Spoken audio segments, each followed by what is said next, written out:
नमस्कार, ज्ञान गाथा में आपका स्वागत है। आप सभी को नवरात्रि की हार्दिक शुभकामनाएं।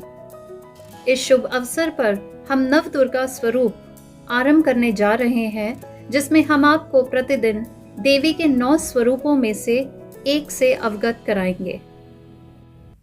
नवरात्रि के 7वें दिन मां कालरात्रि की पूजा की जाती है। काल का अर्थ समय और मृत्यु दोनों है और रात्रि का अर्थ रात या अंधकार अथवा अज्ञानता है। इसलिए मां कालरात्रि वह है जो मृत्यु और अंधकार या अज्ञानता का अंत करती है। इन्हें हम काली के रूप में भी जानते हैं। आइए सुनते हैं इनसे जुड़ी हुई एक कथा। कालरात्रि मां दुर्गा का आतंकित करने वाले रूपों में से एक है। इस रूप में उनका रंग रात की तरह काला है और उनके भरपूर बाल हैं। उनके 4 हाथ हैं। 2 हाथों में एक तांत्रिक और वज्र धारण किया है, जबकि अन्य 2 हाथों को देने और रक्षा करने के रूप में उन्होंने दिखाया है।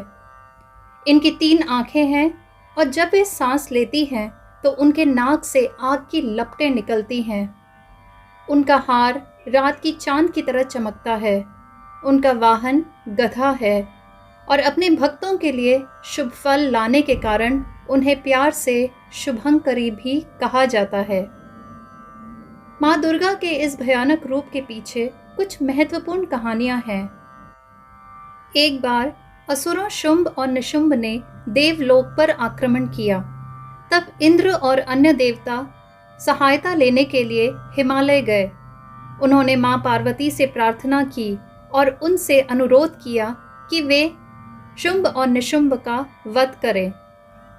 प्रारंभ में शुंभ निशुंभ ने 2 असुर चंड और मुंड भेजे। मां चंडी ने चंड और मुंड को मारने के लिए एक और देवी काली की रचना की। उन्हें मारने पर वह चामुंडा के नाम से जानी जाने लगी। इसके बाद शुंभ और निशुंभ ने देवी को पराजित करने के लिए एक क्रूर असुर रक्त बीज को भेजा, जिसको भगवान ब्रह्मा से ये वरदान मिला था कि उसके रक्त की हर बूंद धरती पर गिरते ही उसी के भांति और असुर बन जाएंगे। रक्त बीज को मारने का देवी का हर प्रयास व्यर्थ होने लगा। तभी क्रोधित मां कालरात्रि ने उस असुर के रक्त को पीना आरंभ किया, जिसके परिणाम स्वरूप रक्त बीज और उससे जन्मे अन्य असुरों का वध हो गया।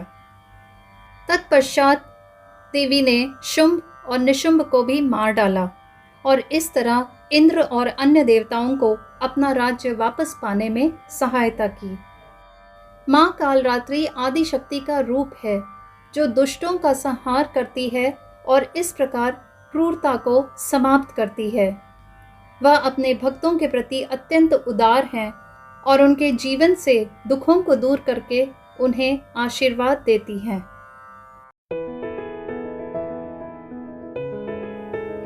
ज्ञान गाथा पर हमसे जुड़ने के लिए आपको धन्यवाद।